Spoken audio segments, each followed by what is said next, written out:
What's going on, everybody? Welcome to another episode of Sanity Symphony Podcast. Here with your host, Official Insanity, and I'm here joined with my special guest today, Jason Alexander, aka Big Bear. Say what's up to everybody. What's going on, everybody? How's everybody doing today? What's up? So go ahead and give yourself a little introduction to the viewers and tell them about your upbringings and all that. Well, first off, I want to give this young man his flowers now. He's doing a great job. I've been following you and watching everything that's been going on, and I'm loving it. I want to give you your flowers right now. You got some big things ahead of you. Thank you, man. Thank you. Yeah, my name is Jason Ross Alexander, and for those that know Jason Alexander, he's also on Steinfeld. So I got the same name. We also have the same name. So and that can tie in some other stuff later.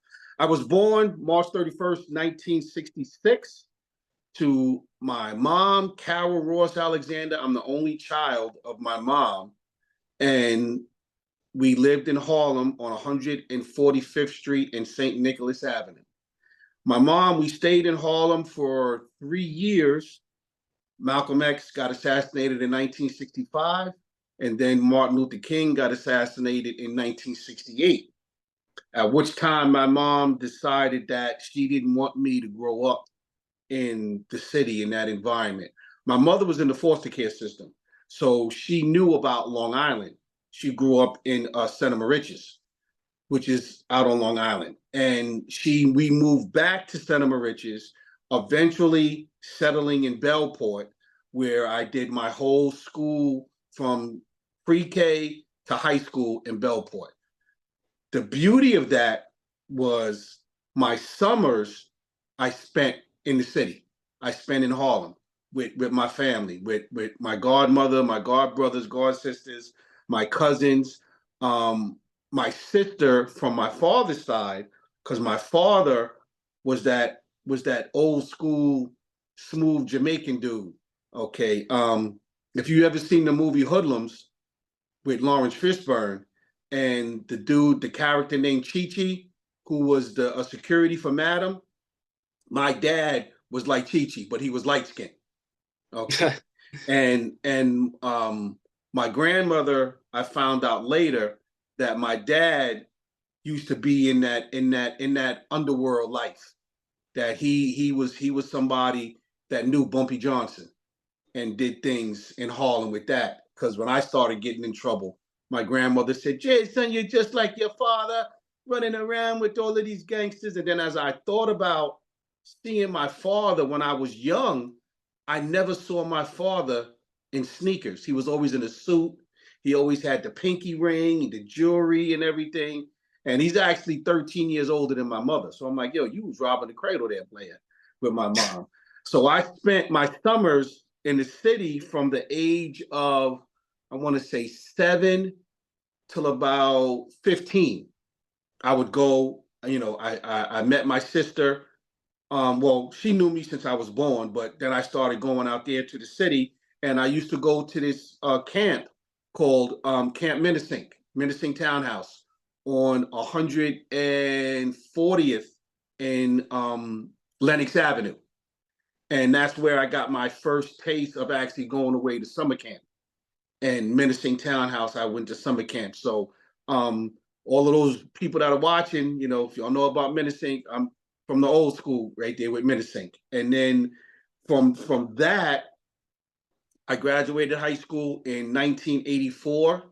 And from there, I went into the military. I was in the military I was in delayed entry. So my military service actually started in 1983 with delayed entry. And then I went into the military, and unfortunately, my military service was broken up because of the recruiter that we had. He did some shady stuff, and I actually had to come home in between my service to get back in. And then I got back in 86. 86, I went to San Diego. I then met a good friend of mine who I'm still friends with to this day. His name is Hassan, but at the time, he hadn't become fully Muslim. His name was Jonathan James. And we became friends in California. Coronado. And at the time when I got out, I'm like, yo, bro, when I get out and you get out, we got to stay connected. And we did. I met up with him again. I want to say around 88, I got out. And then when he got out, we connected. And so we've been friends since 86. And it was through him that I met a brother by the name of Bar Shaw, rest in peace, who was part of First Priority Records, which was Milk and Giz, MC Light, and everything. And through that meeting, I became friends with a gentleman by the name of Terrence Thomas, DJ Master T, who is an integral part in one of Tupac's biggest records, Dear Mama. He was the producer on that, and he's worked with Prince, Beyonce. He did numerous. I mean, his list of accolades is crazy. And me and him have been friends since the early 90s. I was a DJ. I started DJing. I'm 58 years old. So I started DJing before hip hop. I'm older than hip hop. Okay. When I go back to spending time in the city with my family, I have cousins that live in the Bronx on Park Avenue. I believe it's 156 Park. The building is 3050. I never forget the name of that building. I can remember being in the park, watching this guy come with all of these speakers and have somebody climb the pole to plug in and do a party. Come to find out, that was Kool Herc. So I got to see from my own eyes Kool Herc DJ a party. My dad was married to what I would consider one of my stepmoms, and she lived in Harlem. Now, if you were to go and check, the movie Claudine was filmed in Harlem.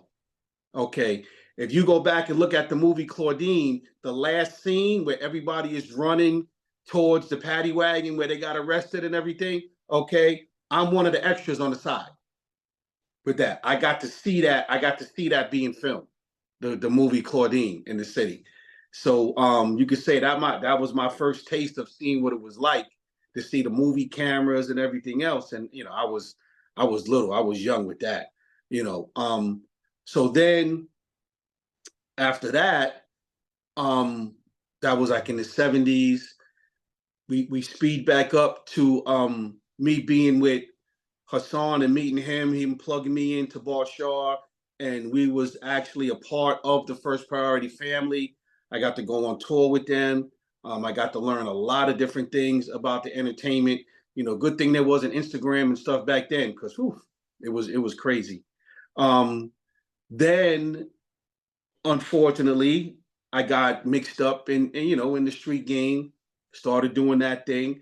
And while I was doing that, I was venturing into entertainment, venturing into acting and doing stuff like that. And then I met these two brothers called the Most Brothers, comedians, Chili Most, Dark Gable Most, and a good friend of mine, you know, Dark Gable, Gil.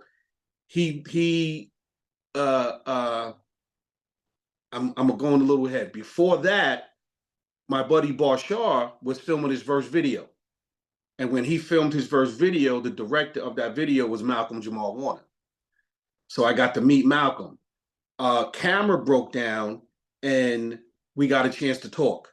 And I got a chance to go to the Cosby Show, meet Bill Cosby, meet everybody and say like, wow, I think I may like this acting stuff. So that was kind of the bug that got me started with the acting. And he plugged me in with some acting classes. If you go on my Instagram, you see my headshot. The photographer that did the headshot was somebody that Malcolm referred me to. Okay. And but at the same time, I was still ripping and running and everything. And I got incarcerated. And when I got incarcerated, that was when I had my son and my daughter. And because it was my first arrest, I just got what back then they called it 6 months, 5 years probation. So I did the 6 months, 5 years probation, but I didn't realize I lost because I was working at an electronics company also. I lost all my security clearances. So when I lost all my security clearances, I was pretty much no good for the company. And they let me go, and I couldn't find a job because I had my first felony, and the only other job I had at the time was going back in the street. So I did that, and while I was doing that, I was still trying to do acting and keep everything separate and still trying to make a way. I had the two kids, my son Shaheem and my daughter Ordenzia. And I wound up getting arrested again. And after that arrest, I was incarcerated. My sentence was a 3 to 6. And because I was on a violation, I figured I was going to have to do the whole 6 years. So I told my mom, I'm going to be gone for 6 years. I won't be back home till probably, trying to think when that was 93, 94. If I would have did the full 6 years, I wouldn't have came home till 2000. Mm. But I found out, and I just found this out last year and a half ago, that my old principal by the name of John Conquest, his son, who's one of my big brothers, Troy, he actually made some phone calls for me. And because I was in the military, he pulled some strings and I wound up getting the shock program. So that pretty much I didn't even do the full 3 years because I went to the shock program. The shock program is a military style boot camp program that you can go into for non-violent offenders. It's most of the time it's for first time offenders if when you get that. But because of my record, I was like, I'm not going to be able to get that. But he pulled some strings and I was able to get the shock program. And I actually came home, I believe, my daughter was born in 96. So that means I had to come home middle of 94, end of 94, beginning of 95. Because my daughter was born April 13th, 1996. And I say that to say, because when I came home and I started working, my buddy Gil from the Most Brothers said, "Yo, Bad man, there's a play coming up. I need you to come audition for the play." I'm like, "Man, I don't know if I can do any of this, man. I'm just trying to get back to work, do what I need to do." At the time, I just had the two kids. And he's like, "No, you can do it. You can do it." And I'm like, all right. Then I found out I had a daughter coming. And I'm like, ooh. And the play that I did was called Soldier's Story, Soldier's Play. It's a classic movie, Soldier's Play. All of the old school. Denzel was in it. Caesar, the dude who was in The Color Purple, who played the father, he was in it. I can't think of all of the other actors, but it's called Soldier Story. Okay, you can look that up and watch that. And my character was C.J. Memphis. C.J. Memphis was the down home Alabama, Louisiana dude, the strong dude that hit all the home runs, and he was a singer. So I actually had to sing in that. And I had a couple of long monologues I had to do. I'm actually looking through my mother's stuff now to try to find the tape, because there's a tape floating around of that. And I started doing that. And I also auditioned. I auditioned for the Shaft movie, which I found out later the part that I auditioned for went to Busta Rhymes. He got that part. And I was then getting ready to do some other auditions, but I had to go to California. But because I was still on parole, my parole wouldn't let me go. So at which point I could have just been like, you know what, I'm going to go and I'm going to make it work. But I said, you know what, I can't. My daughter, Jaleesa, was actually born opening weekend. Okay, if you go to my Instagram, when you see the article, you see the ticket stubs. The ticket stubs say April 13th, 1966. I mean, 1966, 1996. 1996. And that's when my daughter was born. And that was a riff because I wasn't there when she was born. But after the play was over, I got a police escort from Brooklyn all the way to Long Island to go to the hospital to see her. And from that, I was like, you know what? I got to put the acting and stuff on the back burner, and I got to work. I was working at a job already, but then I went and got my CDL license. I got my CDL license, commercial driver's license, in 1999. I got that. And then once I got my CDL license, I got the hazmat endorsement. I've been driving trucks, from there. I got married. I then had another son in 2000, and unfortunately, that marriage didn't work out. But at the same time, I had got custody of my kids.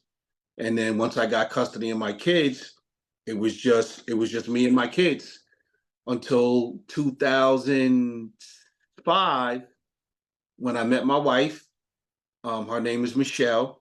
Um, like they say, every man has it in him to be that person, and you just need that right person to bring it out. And we've been married. We got married 2007, so we've been married 17 years.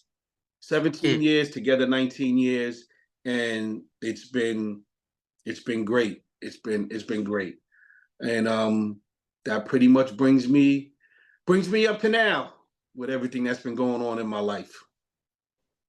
Also, speaking on your kids, you had also had lost your son, unfortunately, and I was wondering if you could speak on that, on what you were going through at that time, and if you knew possibly what your son was going through, and how you were able to like cope through that and recover from all that mentally.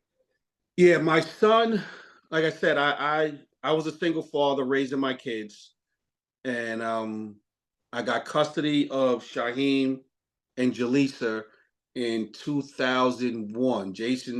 My youngest son Jason was born in 2000. My daughter Ordenzia, was already staying with my mom. Her mom tried to come visit me while I was incarcerated, and I refused to visit. So when she came home, she just dropped my daughter off at my mother's. And I told my mom, you go to court, you do the paperwork, so that way you can get in custody. So that way when I come home, she can't just come pluck her up and disrupt everything. So my daughter, all of my kids have been living with me. And then I got custody of my youngest son, Jason Jr. He was only 2. And we were together until, I met my wife. We got married. Shaheem and Ordenzia graduated in 2009. So, they were pretty much teenagers getting ready to go and do their thing. Shaheem, one day when he was young, he told me at the last minute he had to go get his school pictures. So he had to go get his hair cut. And I'm like, son, I'm not you got to you got to go take these pictures. All right. So I went up to the local store, the Family Dollar, got those little cheap clippers, and I just cut his hair real quick, and wasn't the best of job. He went to school, took his pictures. When I got home from work, I looked at him and I was like, what did you do to your hair? And he's like, oh, don't get upset, because I told the kid, you don't touch nothing in my room. Come to find out, he took all of the mirrors that was free in the house, put them in the bathroom, and he cut his own hair. He shaped it up, he did the edge up, he did everything. And I was like, what made you do that? He's like, I just, I want to be a barber. He goes, I know what I want to do. I want to be a barber. And I was like, all right. So I took him to a good friend of mine named Jimmy Plummer, Jimbo, Imperial Cut Creators. And Shaheem was cutting hair from 10, 11 years old. He went to the BOCES program to cut. He became a master barber, and he started his career in barbering. And then from there, he went into the military for a little while, because I always told him, I always tell my kids, I tell everyone, you need to be able to learn something from people in your circle. If it turns out you're the smartest person in your circle, you need to get another circle, because everybody in your circle needs to be able to learn from each other. And it turns out that my son was dealing with a lot of things that he hadn't talked to people about. He hadn't talked to us about. He committed on April 15th, 2022. Himself at the beach. There was no nothing. He actually had a breakdown before then. And one of the things that upsets me is that the signs were there, but We didn't realize it till later. And as a father, I'm not ashamed to say he lashed out. He was cursing and screaming and yelling. I tell all men, if you know that that's not the temperament of your child, find out what's wrong. Don't let that male ego take precedence, because that's what I did. I was like, you don't talk to me like that. I'm your father. What's wrong with you? When you're ready to talk to me like I raised you, boom. Whereas he was reaching out. That was his way of reaching out. I need help. And we were estranged from each other for a little while. But then one of my last trips, like I said, I had my CDL license and I was working for Blue Rhino. I traveled out to California, and my daughter actually facilitated all of that. Like, Dad, Shaheen, he wants to talk to you. I said, well, I've been trying to call him, but he's not answering. And, we talked, and then, we started, he was telling me things that was going on with him and everything. And I said, well, look, son, I'm coming home. I'm in California. I'm almost finished with this. I'll be home. And when I came home, we talked, and he told me everything that happened during that period, because he was down in Georgia because he has a daughter, and he was trying to get to go to Florida to see his daughter, which is which is also tied into all of this stuff that was going on with him, because they were playing games. They actually lied to my son, telling him that I called them saying, the baby's not his, stay away from my son. And then that part of the rift that we had. And I said, son, that's not me.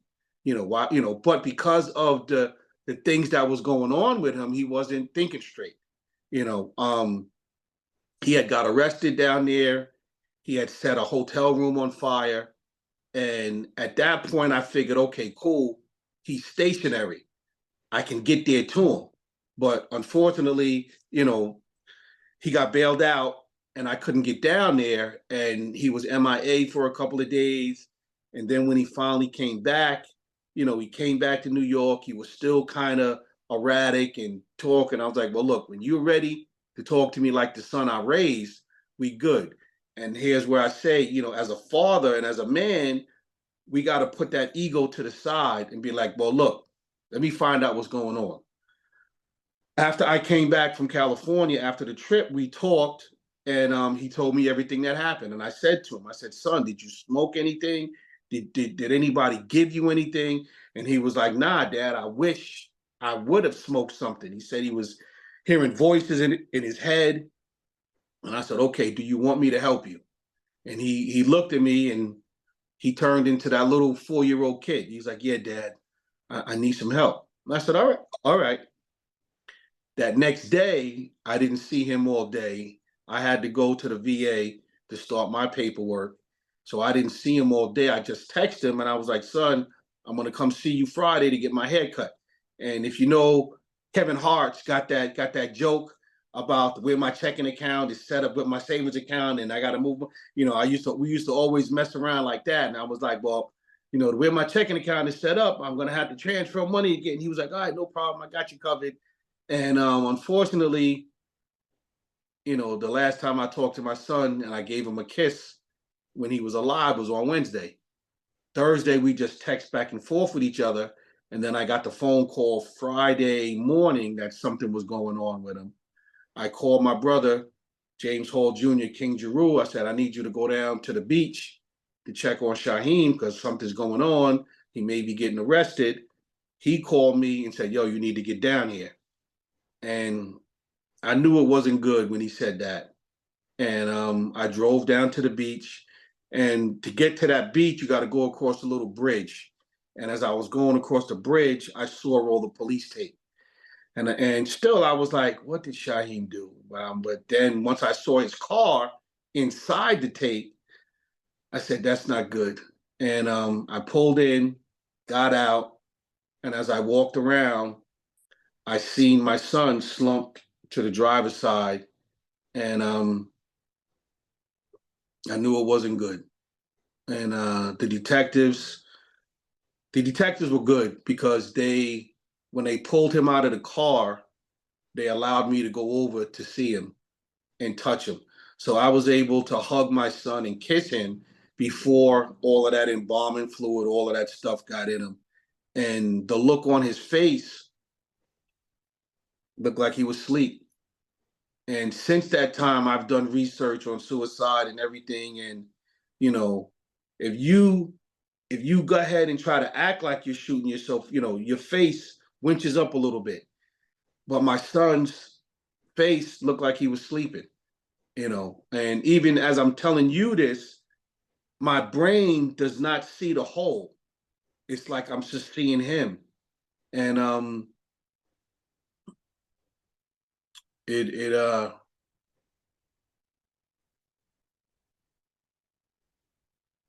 whew, it's been it'll be 3 years next year in April. He was 31 years old. His birthday's January 22nd. And along with my brother, James Hall Jr., King Jeru, we started a scholarship foundation in his name because he was a master barber. And we're starting it with William Floyd High School. And we just did our first fundraiser this year, the beginning of this year. We raised enough money for 3 barbering kits. I met another a gentleman that gave us $300 worth of bearded supplies, 5 burrows. Okay. You can check him out on Instagram too. He's got some great bearded products. And we also, with all of the other donations we got, we was able to give the barbering program money so that way she could buy stuff to start this new school year. And it's been a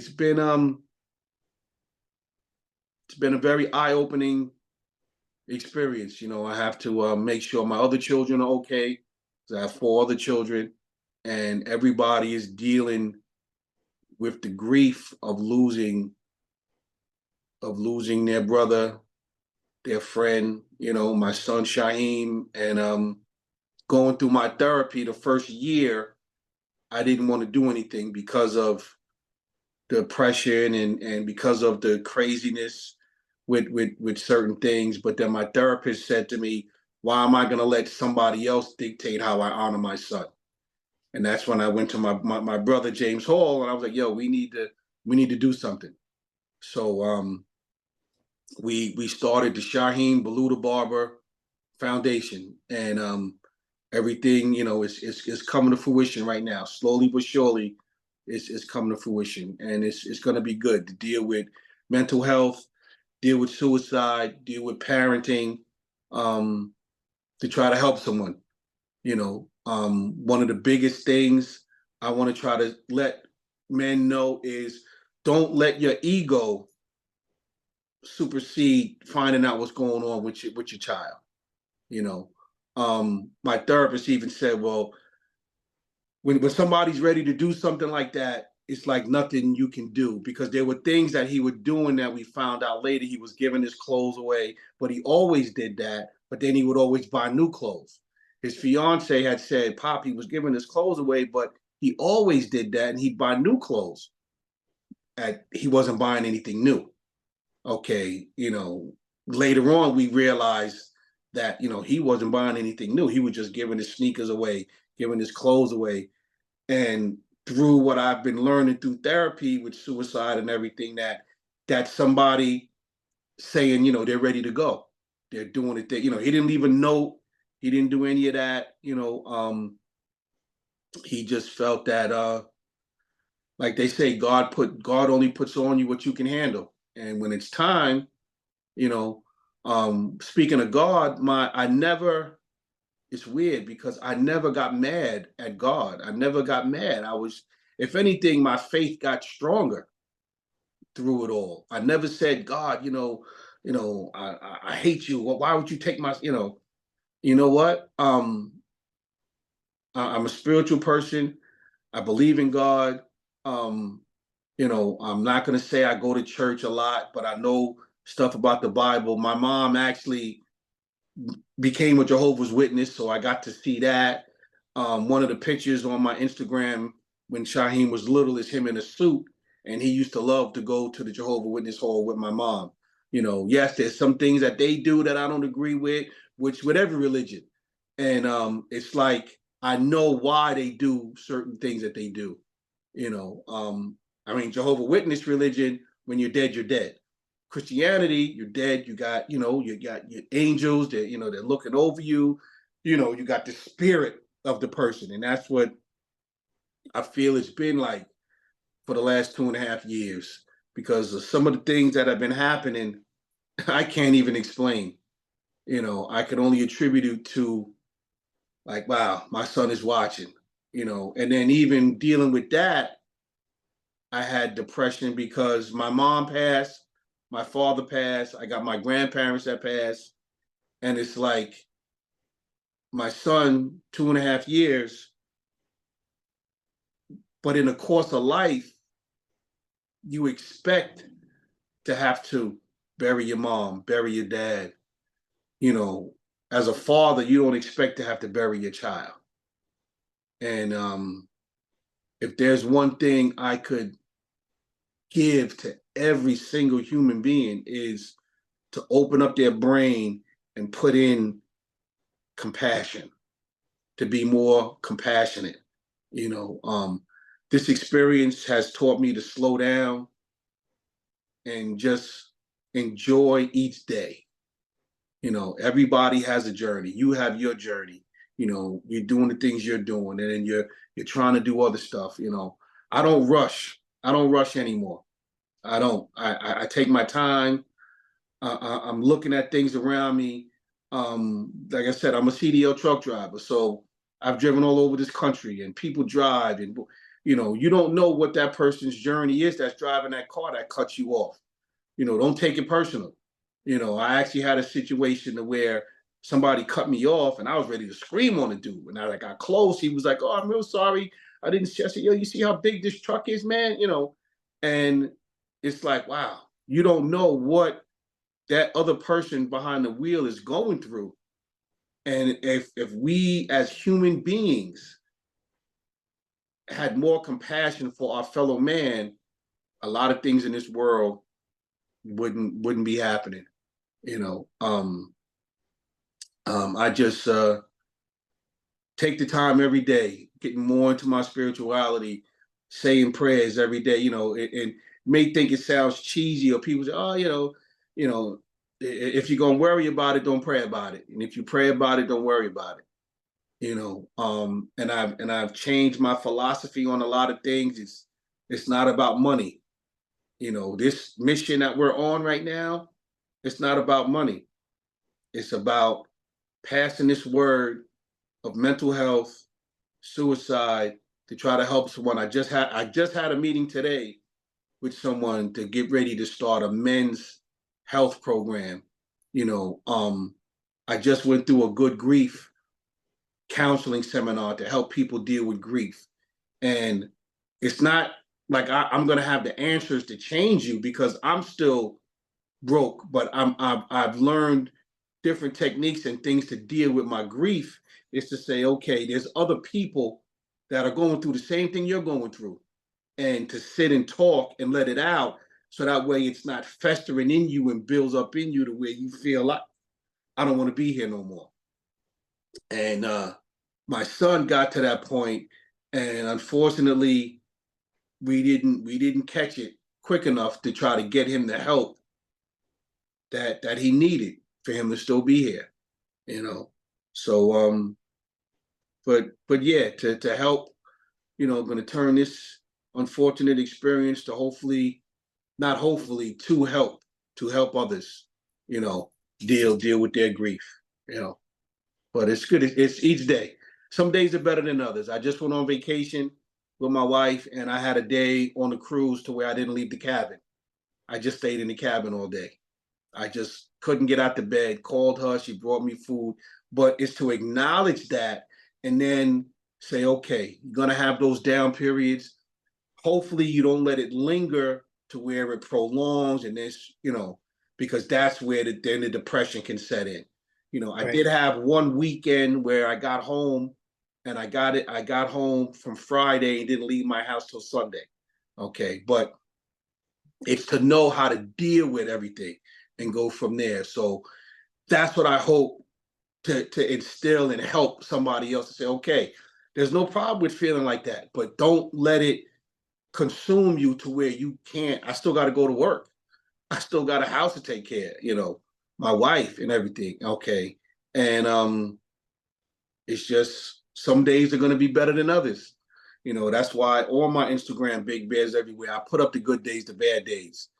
I don't want to be that person that puts up stuff and it's like, oh man, he's doing good, everything is great. No, I have bad days.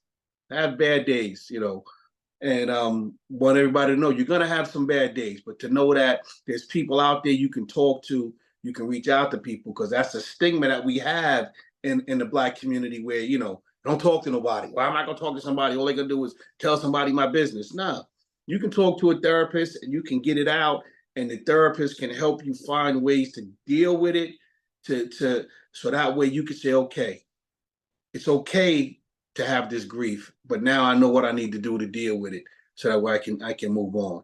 So that's what we hope to do. That's what Good Grief, the seminar, the counseling certification I went through, to help people deal with their grief so they can keep moving on.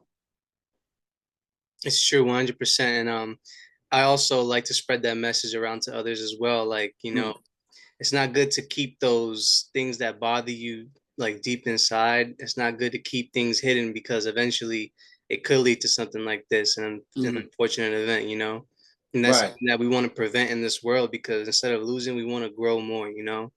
Yes. And we don't know how many people it can affect mentally, whether you were related to them or not. You never know how much one person can mean to another. So Yes. definitely reach out to people, and there's also a hotline you can call 988 for helpline as well. So just anytime you're feeling down, for anyone watching, just anytime you're feeling down or you have no one to talk to or no one cares, there's always someone you can speak to, man. There's always Yeah, something. there is. Yep.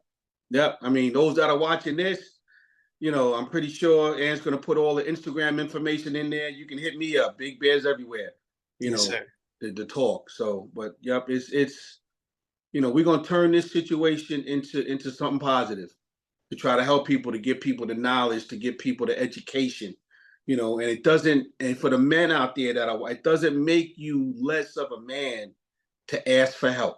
That makes you a man, instead of trying to deal with it. Because trust me, nobody does it by themselves. Anybody that says I did all this on my own, they lying to you.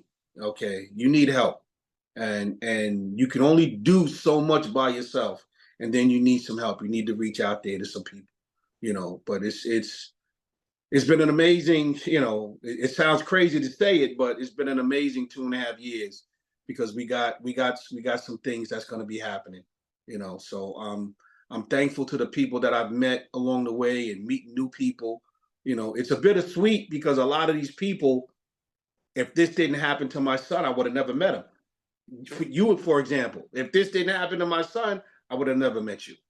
Okay, maybe later on, but who knows? And then even what my therapist said, don't think of it like that.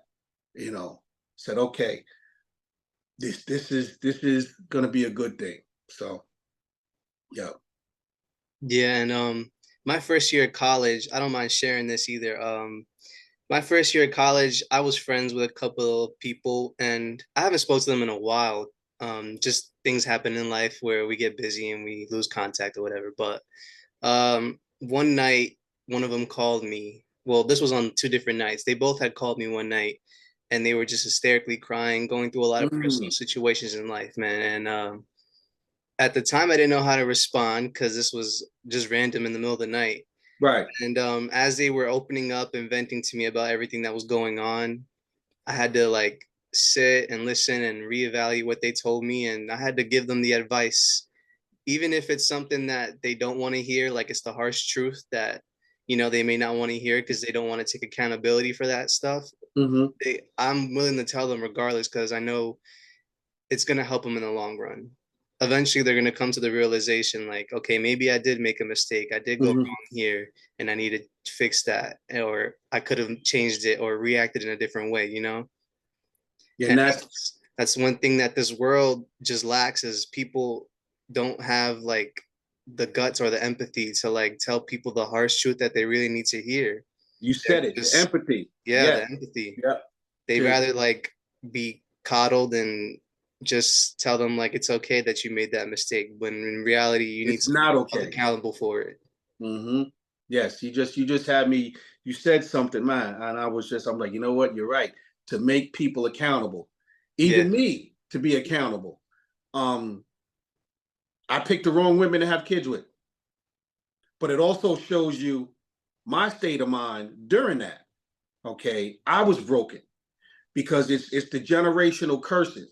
I didn't grow up with my father, so my thing was when I'm ready to have kids, I'm gonna be better than my father. Okay, where it's not a competition. Okay, you know, I know people that are married, getting ready to have kids, and it's like, you know what? Live your life, learn about the person you're gonna be with before you're ready to have kids. Okay, try to learn religion, finances, school, education, all of that. Okay, I was thinking with my little head versus my big head. Be like, oh, I got money, I'm good. I'm gonna have me some kids. I already know how to. Nah, it's a lot. It's a lot more than that. And the funny thing is I apologized to my kids and said, look, your dad was screwed up. Yeah, okay, I'm sorry I brought you all into this situation. Now all I can do is do the best I can right now to hopefully give you the tools so that way you don't make the mistakes I made. The shirt I got on Rap Dads. I finally got a chance to meet this brother, Esteban Serrano, who started the Rap Dads series. And he has a book, The 10 Dad Commandments, talking about he has his sons and the commandments based on, the Biggie track and raising the kids. And he has it in there to where, you know what, I had to apologize to my kids. I had to take accountability. Okay, because it takes two. It takes two. Okay, but we as men have to be like, all right, I made a mistake. I picked the wrong person. Okay, and just like women, pick the wrong dude. Okay, so we have to sit down and talk. It sounds kind of cheap, but bringing kids into this world, like they say, kids, come into this world and they didn't ask to be in this world. Okay, Right. and then they get their parents. Some it works out together, some no. But to be accountable, that's it. And then once you can do that, to be accountable for what you did in the process, now you can go on from there. I have two daughters. My one daughter has three kids. My other daughter has two. And trying to guide them, to say, look, don't make the same mistakes I did. Okay, and they're going through what they're going through. So it's a learning process. But that one thing, empathy, we need that. People need to be able to empathize with the next person. Okay, now empathy as far as saying I don't want anybody. I've told every man, every woman, don't try to think about how I'm dealing with. I don't want any parent to have to think about what it would be like to lose a child. No, no. All I can tell you is look at the children you have now, have that conversation about suicide. How do you have that conversation? I have no idea. I have four other children now, and I asked them how they're doing, and I just had to say, now unfortunately we have my son to say, well, look, this happened with Shaheem. How are you feeling? Have you thought about doing anything to yourself? Okay. And if you have, we can get you some help. Okay.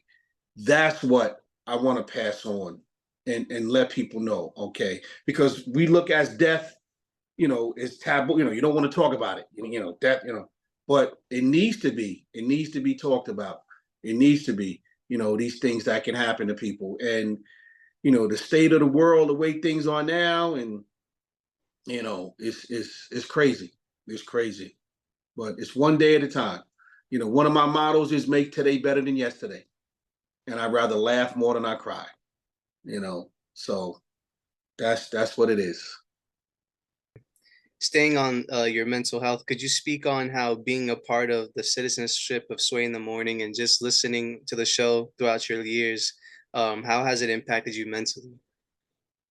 Woo, man. Sway in the Morning show, amazing. I've listened to it throughout the years, and with raising my kids, focusing on that, I always knew about who Sway Calloway was. Always knew who Heather B was. Heather B, one of the most underrated MCs out there. She need to be up there in the top 5 of female MCs. Tracy G, amazing journalist. Torchardin, just got to meet him and everything. Lonnie Light, young man doing some great things. My connection to Sway in the Morning show actually didn't have anything to do with my son. My connection started because Sway plays poker, and I also played poker. I actually went to the World Series of Poker in 2019. He went on vacation, and they were talking about what he did on vacation, and he said he played a little poker, and that's what initially got me to call in. I was like, "What, Sway? You play poker?" I said, "Well, guess what? I play poker too." And it was kind of weird and funny for him to acknowledge my poker game. Like, what? You did what? You did that? I'm like, yeah. I'm thinking that you haven't been to the World Series of Poker? You Sway Calloway. You done did everything, and we connected with that, and then from there, just listening to the show, and then talking about they actually had another episode about suicide, and then that's when I was like, you know what, I'm gonna call in. I started making a connection with everybody, and I let them know my journey. Then we went from there, and then my Instagram, I gave out my Instagram, and it just went through the roof.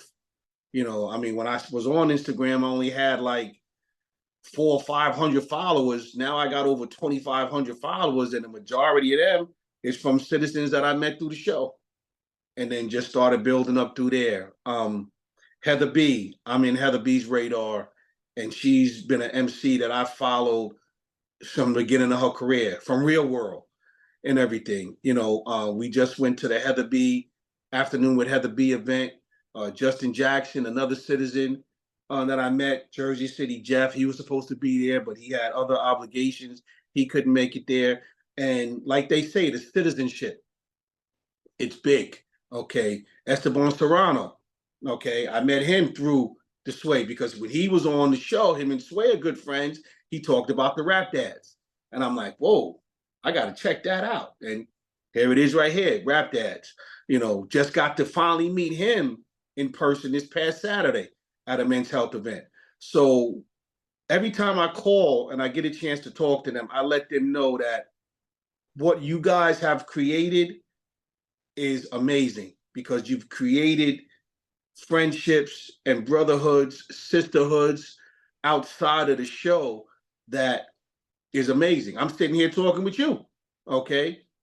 You're a citizen, okay, from the show, all right? You was there in the studio, and everything. So what they have created, I don't even think that they realized when they was doing it what they were creating. Like, they're in LA this week.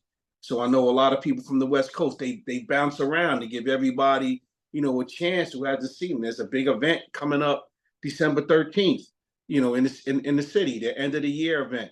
So being a part of this citizenship and meeting these great people is amazing. We got Ed from Canada, who I met at the event. Lenny, Professor Tesla, okay, who I met at the event. Louis Ochoa, another great guy doing things in California.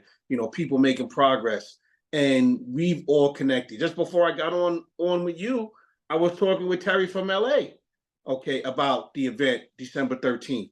And it's great that all of these minds and all of these different people from different areas can connect together, because we talk every day, every couple of days.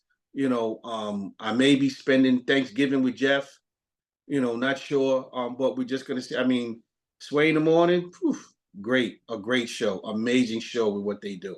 I love it. I love the show. Yeah, it's an amazing show, and I've said in past episodes how much it's impacted me, and Mm-hmm. I hope that the show continues to grow as much as it is now, and they continue to expand the citizenship. And it's Yeah. also with us that we expand the citizenship as well, on and off air as well. Yes. Yes. Amazing. Amazing. Yeah, I can't say enough, with everything that's happened, just take it one day at a time, like I say, make today better than yesterday. And I rather laugh more than I cry. And it's to do things out of the goodness of your heart. I've always been like that.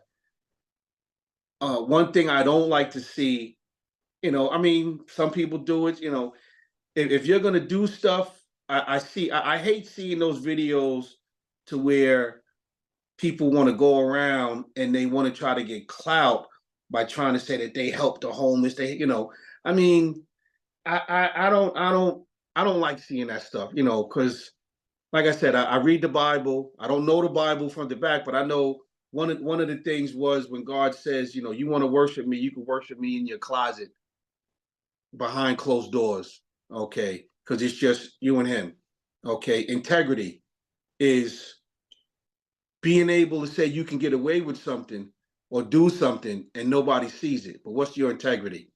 Okay. My mom always used to tell me, if you're not sure about something, think about if I'm gonna come around the corner and see you doing it. If I'm getting ready to come around the corner and you turn and you may think you're gonna see me, do you think I'm gonna be happy with seeing what you're doing? And if not, don't do it. Don't do it. Social media is a blessing and a curse. Okay, because you can make yourself be whatever you want on social media. Okay, it's unfortunate where you have a large amount of people that live by the social media.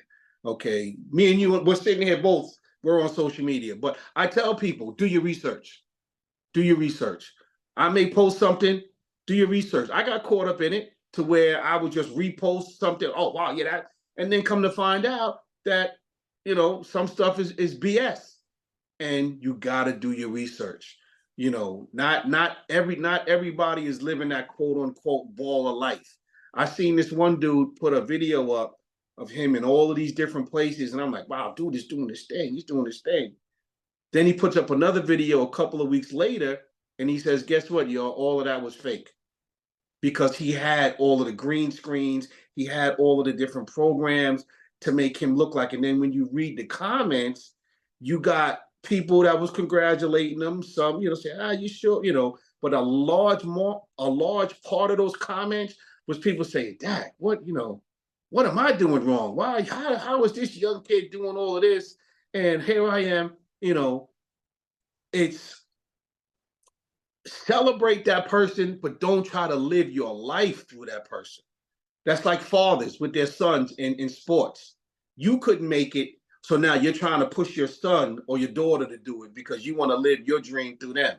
Now, my kids are all good in athletics, and I let them decide how far they wanted to go. It's doing your own research. Doing your own research, asking the questions. That's why I said, click at a click. You can find out anything about anything, anybody, anyone, but do your research. And that's when we start doing more stuff, my YouTube channel, Big Bears Everywhere, I'm going to be telling everybody, do your research. Just don't believe everything I'm telling you as gospel. Do your research. Okay. And every day is not a good day. Okay. There's some days I may show a bad day, but guess what? There's days that are even worse than that. Okay. And we just got to take each day as it comes. Each day as it comes. You spoke on your motto, "Make today better than yesterday." Could you speak on how you're able to emphasize the importance of finding peace in your surrounding, and just how you're able to deal with your struggles and cope with everything now throughout everything that you've been through in life? I slowed everything down. I'm not in a hurry to do everything. I don't take things personal. Um, like I said, I'm the CDL truck driver, so driving, dealing with people, driving crazy. With dealing with everything with my son, I realized that, you know what? There's other people out there dealing with grief, dealing with traumas, dealing with stuff. And it's like, you know what? Let me slow down. Okay. I don't even know them. You out driving, you don't know them people. Okay. So why would you get mad at somebody, you know, unless you did something to them to make them want to do that? And just to say, you know what? Each day I'm going to try to do something positive. Okay. Meaning, I may just open the door for somebody. I'm driving and I see somebody's trying to get over. Just go ahead, get over. Okay. Um, just to let each and every person I encounter to try to say, okay, what can I do positive today? And not to say, like I said, not to take it personal, but you can't please everyone. Okay, because there's always going to be those naysayers, and what's one of the sayings that if you got people talking about you, then evidently you're doing something good. Okay, but as long as you know what you're doing, cool. Because sooner or later everything is going to come out. You just got to stay positive.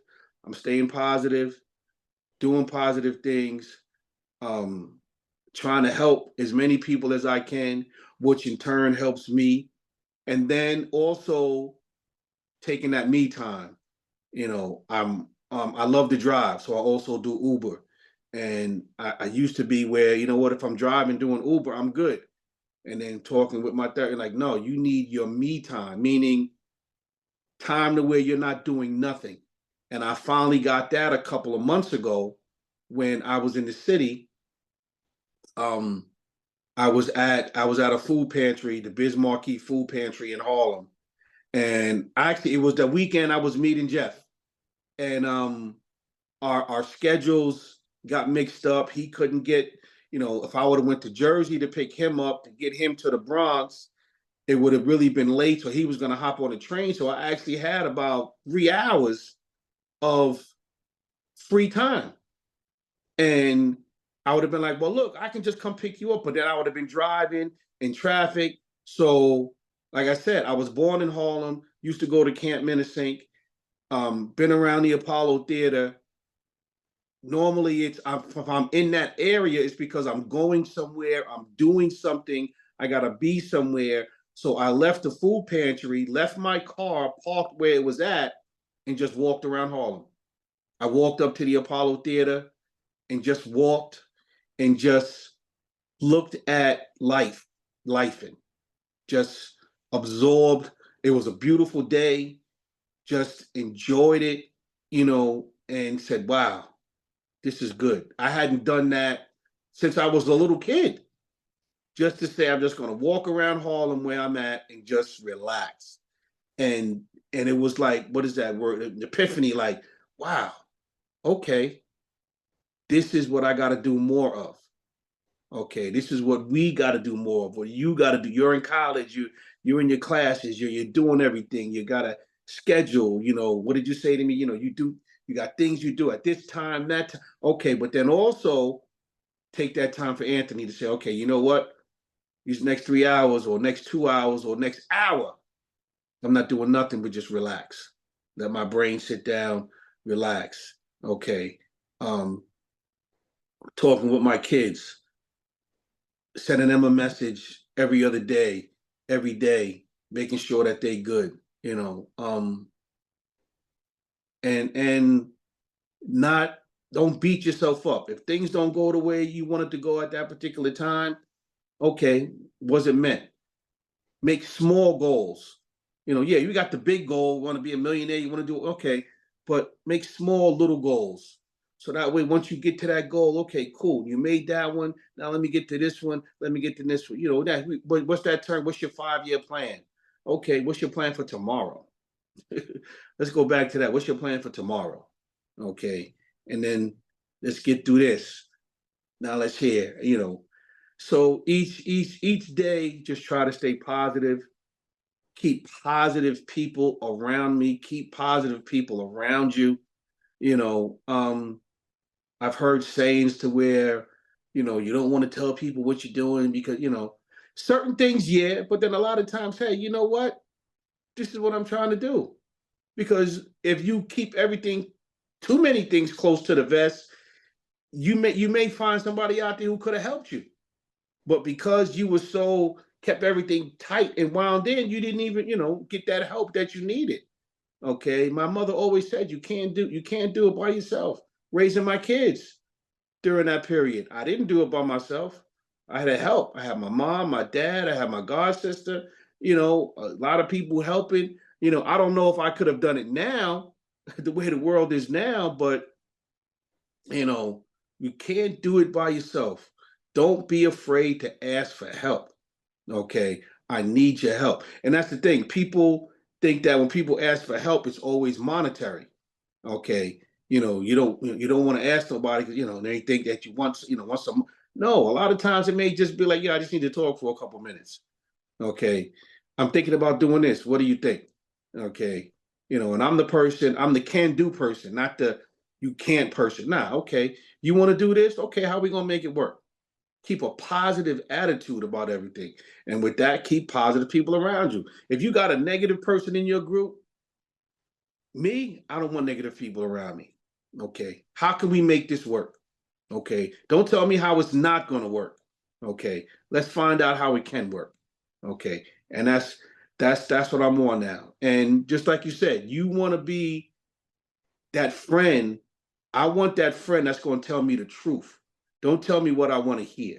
So, but yeah, just stay positive. I keep positive people around me, and and say your prayers. And say, man, I'm praying. Right now. Let me look at my, pray.com is what I'm on. That's what's been helping me with everything. And I'm on, what is this? I think an 800. Let me look right now. I'm on an 809 day current streak of every day listening to a prayer in the morning or in the afternoon, at night, you know. And every time I think about it, I'm like, wow, I had never once got upset with God for because he felt it was time for Shaheem to go home. And then I got my spiritual advisor, Devon Daniels. I guess he knew it when I talked to him one time, and he said to me, "No, Shaheem's okay." And I said, "Yeah, but my son committed suicide." And he was like, "Okay." And there's nothing from what he's told me. There's nothing in the Bible that says if you commit suicide, you're not gonna go to heaven. And I was like, "You sure?" Because I keep hearing you commit suicide. He was like, "No, that's just a myth. I don't want to say any particular religion that everybody's got their own beliefs." But he's like, "No, he's good." And judging from the way things have been happening, I know my son is watching me. I know that, and he's up there with his grandparents, with his unfortunately some of his friends, and he's all good. He's up there cutting business hair right now. You know, um, it's just staying positive. Just staying positive and having positive people around you. That's all I'm doing now. Yes, sir. And it's always good to have things to resort to on times when you're feeling down, or like you said, when you want to just have that me time, because you tend to have that habit of giving yourself too much clutter of things to do throughout the day instead of Mm-hmm. taking that 1 hour or maybe a half an hour, 15 minutes, 20 minutes just to relax, get yourself away from everything and do some self-reflecting. If there's any Mm-hmm. changes you need to make to yourself or any people you need to reach out to that you haven't spoke to in a while, just take that time to work on yourself. Mm-hmm. Heather B says it all the time on air Yeah. too. Take that time to Yep. in your busy schedule to just reflect on yourself and relax. Yep. Learn how to say no. Yep. Yep. Learn how to say no and own it. And if people can't understand that, said, "Hey, I can't do that." And I've learned to do that instead of saying, "Well, you know what? Let me see." Like, no, you know what? I can't put that in my schedule right now. Okay, nope, that's not gonna happen. And hey, if people can't respect your space, then hey, okay. And then to also be observant, watch things around you, watch the people that are around you. And I'm saying I've been married 17 years. Okay, I keep people around me and I'm watching and the integrity and the honor of your marriage. Okay, I'm not trying to hang out with people that I know you married, but yet you doing this and doing that. Nah, I don't not. Because if I'm looking at you and you're willing to do that to your spouse, your significant other, what would you do to me if the chips were down? Okay, look at that as well. Okay, so I want positive brothers around me. Okay, that's has that integrity and that morality. Okay, that's what you want. Okay, to where we can check each other and be like, oh, you know, and then say, you know what? Yeah, you're right. Okay, yep, you're gonna hang out, you're gonna have some fun, but you know what you can do and what you can't do. Okay, and then if you see one of your brothers that you could be hanging out, dudes just drinking and had a little bit too much to drink up, no, and come on, time to go, time to go. That's what you want. You want that positive reinforcements of people around you at all times. Yep, that's what you need. That's right. And lastly, before we wrap up, I usually ask all my guests, who's that one artist in any genre of music that you resonated to the most and why? KRS-One, Boogie Down Productions. Shout out KRS-One. He is Criminal Minded. That album was with me when I was in the military, and I used to listen to that. I guess Statute of Limitations is gone because that shit was, I used to listen to that album while I was doing watch. And unfortunately, Criminal Minded, that album was their first album. Scott LaRock, unfortunately, got killed.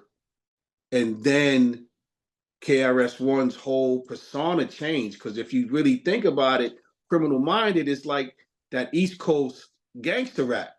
Okay, right. You want to put it in a genre, okay. But then once that happened with Scott LaRock, then KRS-One changed. Then he had the Edutainment album, the other albums, then he had the Stop the Violence, okay, joint. But then he did that, and that album didn't do as good. And then he had the album, the Sex and Violence album, and then that album went crazy. And then his Temple of Hip Hop that he's got now, okay, is amazing. But yeah, KRS-One is my number one. He's my number one artist.